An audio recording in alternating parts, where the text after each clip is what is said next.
So today I was talking to my dad, and he gave me an idea to do something for the 4th of July. Initially, I wasn't going to, but we ended up having a conversation. It was actually a decent conversation. Went into some different topics where we normally would have some arguments, and actually found decent agreement in a lot of areas, and then ended on a decent note. So that doesn't generally happen. That was interesting in and of itself, but what I'm doing now, after he recommended that, is reading some excerpts from a speech written by Frederick Douglass that are posted in the National Museum of uh, in the National Museum of African American History and Culture in the Smithsonian.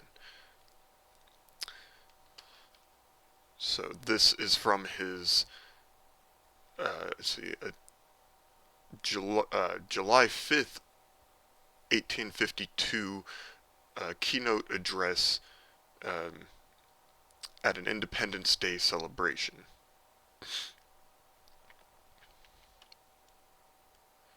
Sorry, these are from Frederick Douglass's.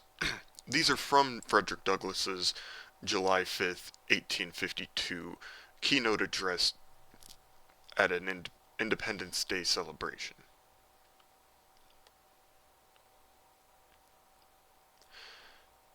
This is titled, "What is the 4th of July?"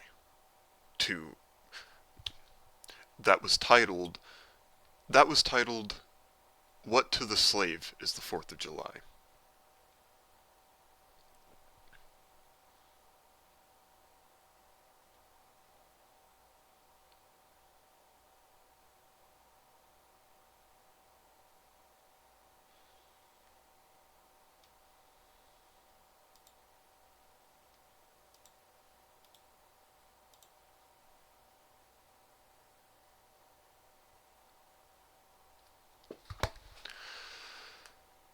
Fellow citizens, pardon me, allow me to ask, why am I called upon to speak here today?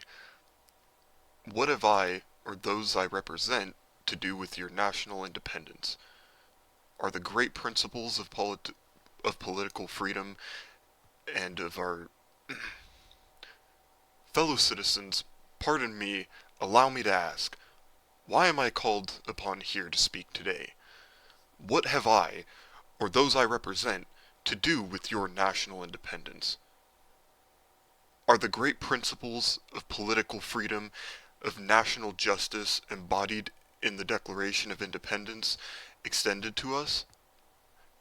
And am I, therefore, called upon to bring our humble offering to the national altar and to confess the benefits and express devout gratitude for the blessings resulting from your independence to us?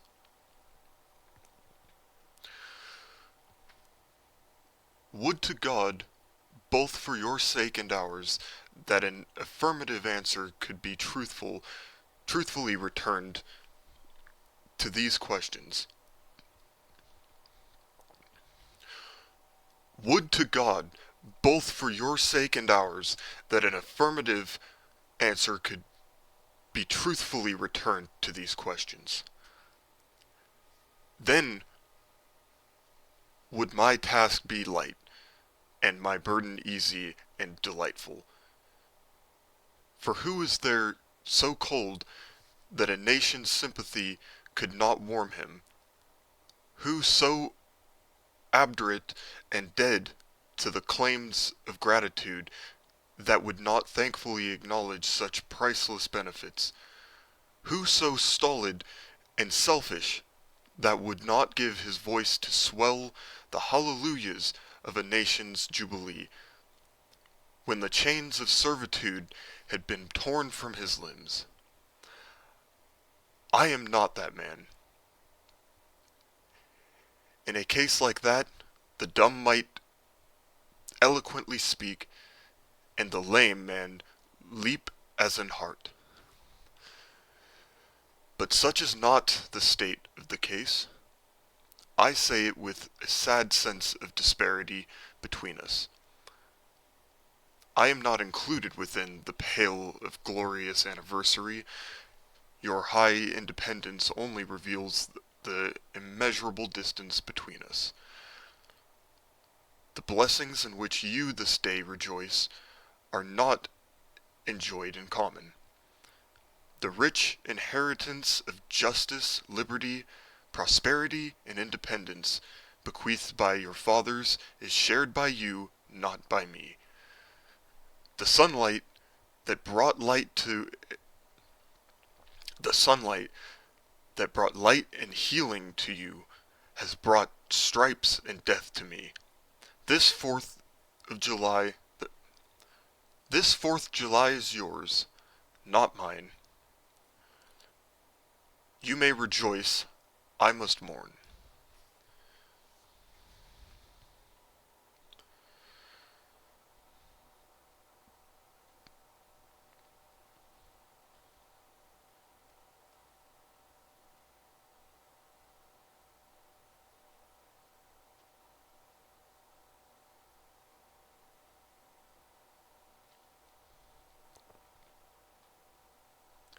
Fellow citizens, pardon me.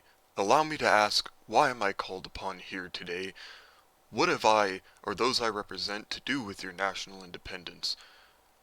Are the great principles of political freedom and of national justice embodied in that Declaration of Independence extended to us?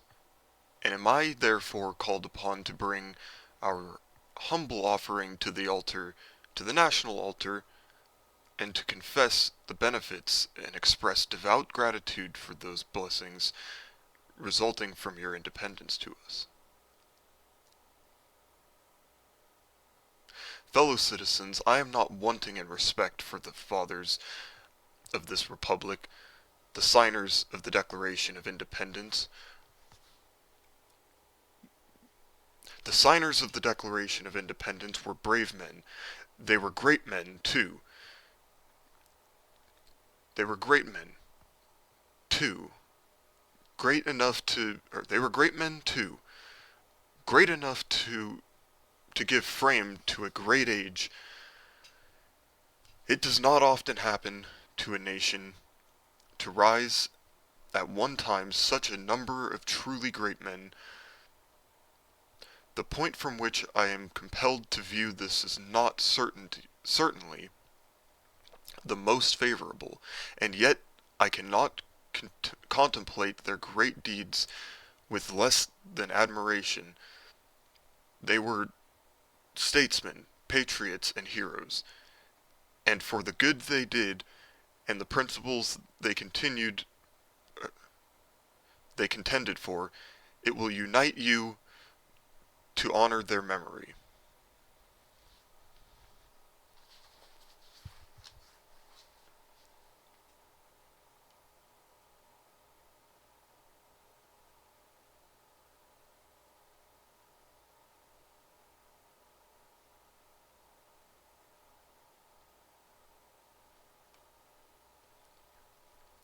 Okay. So, there's a lot more to this speech I've not read. These are just a few quotes. But I felt that it was appropriate not to address the slavery that continues to this day in our prison system, our for-profit prison system, or to point out the disparity between the African American community and many other minority communities to that of some more privileged Caucasian individuals and the communities they're comprised of. I felt that this was necessary to point out a greater disparity, and that is a class disparity. Because in just the same way where shackles were removed from individuals on the basis of their skin color and national origin. They have been placed on everyone on the basis of their wealth.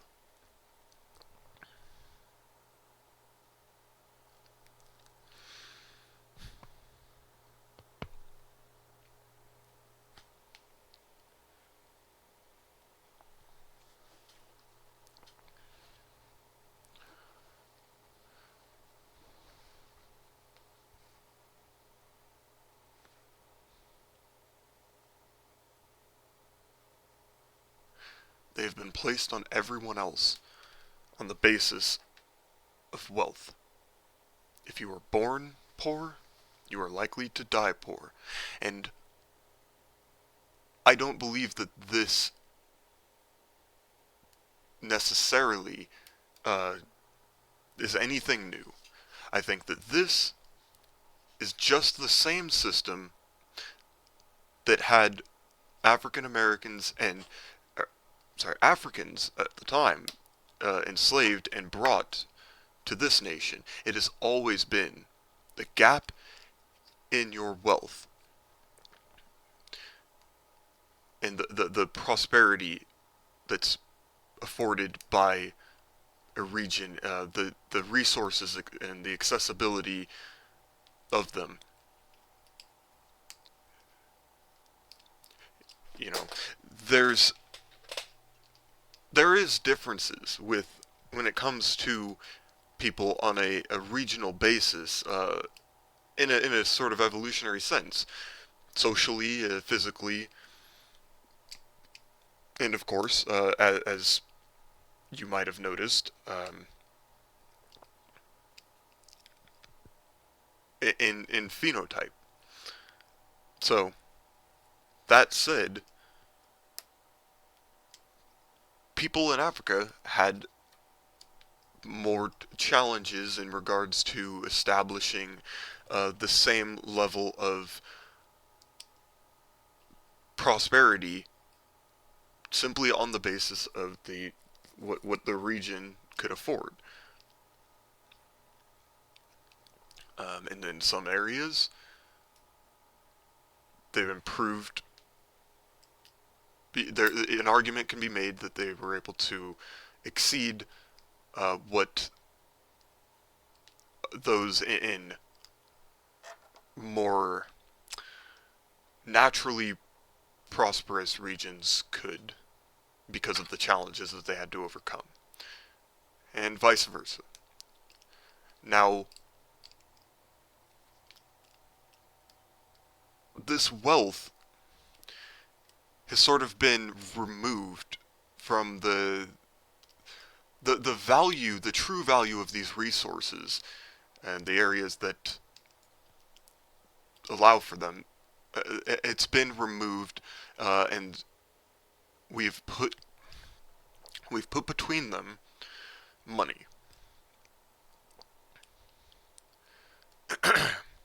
And in many ways, we can say that that has allowed for more people to access things that they otherwise wouldn't be able to. And in many ways, it is allowed a lot of abstract manipulation by so few people who would seek to distort the rules in their favor so that they can perpetually extract this representation of value that we tie to our essential resources. This is the worst case scenario outside of a direct violence. And in some ways, it's worse because it can go on for hundreds of years despite its historical and repetitive resurgence in so many cultures and civilizations around the world, and it can go unseen, unrecognized for what it is. Because we're all comfortable enough, distracted enough, and convinced well enough that there isn't a better way. Or rather, why even consider a better way?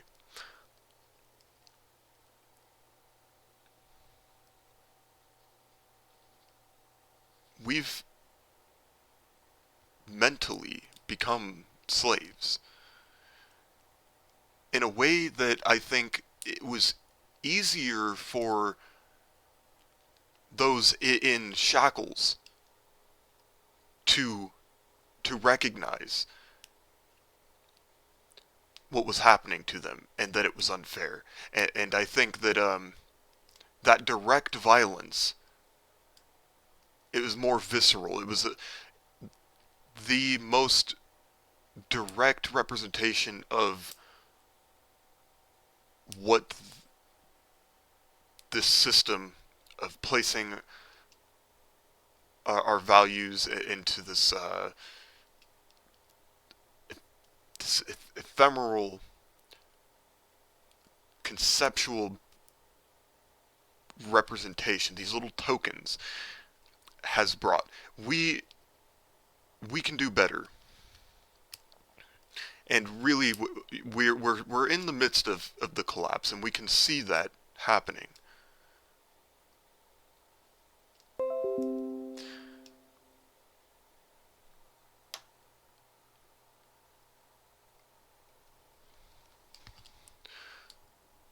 Supposedly, an empire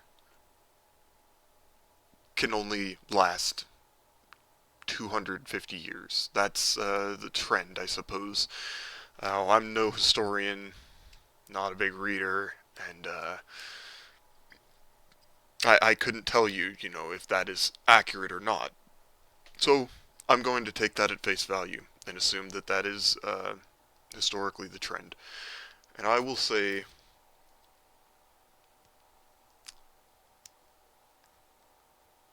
in order for that not to happen, or rather,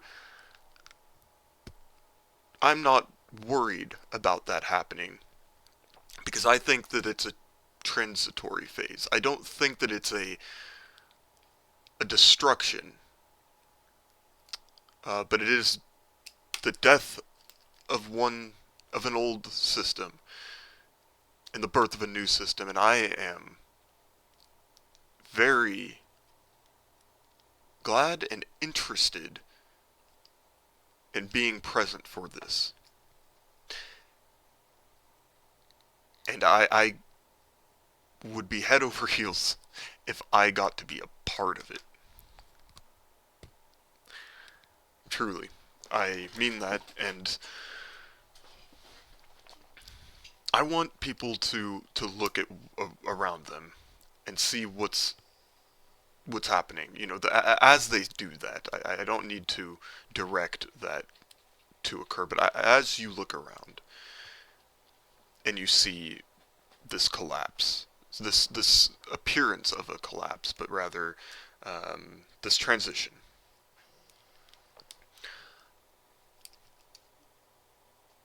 Do not look upon the state of this nation and despair.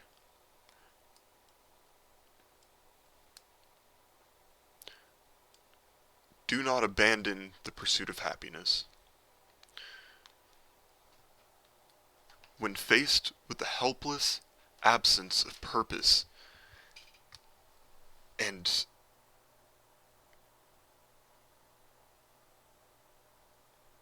you have discovered in your isolation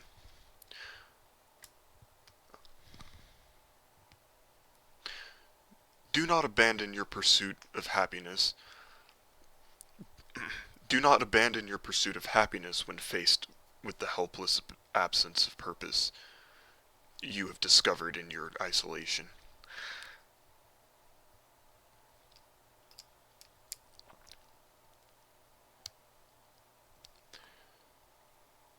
Where you see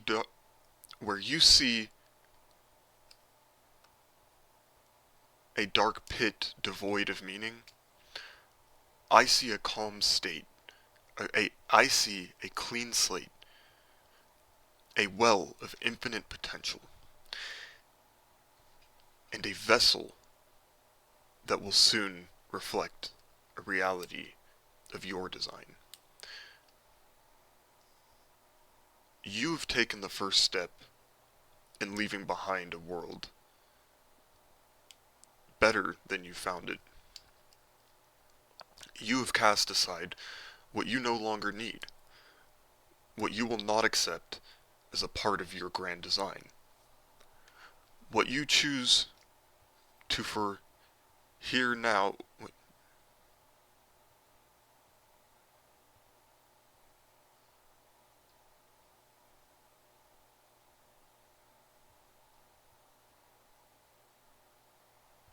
what you choose to do here and now will outlast you and cannot be given or taken away. Should our grand visions align, I would like to propose an even greater union in the endless pursuit of freedom and prosperity for all.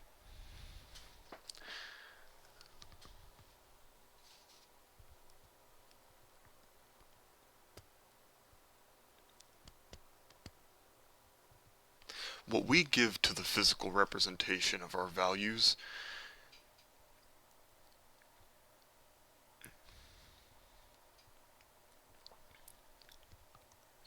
those few who would take all from the many are bound by the limitations of what we give to the physical representation of our values. And just as we have given them this wealth of our values, so can we take it away.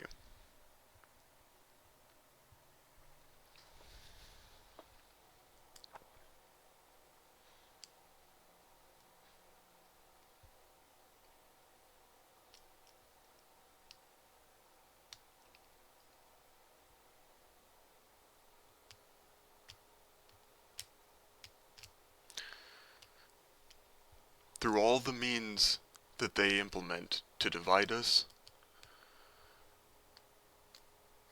we find an infinite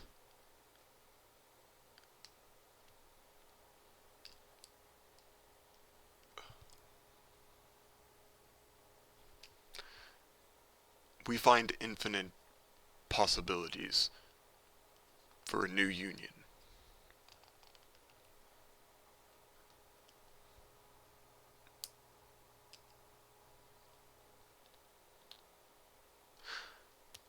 We have a chance now to turn something from the collapse of this idea that was never fully realized, that was never fully what we were promised. We have this opportunity to take the fall of a great and terrible nation and turn it into that vision.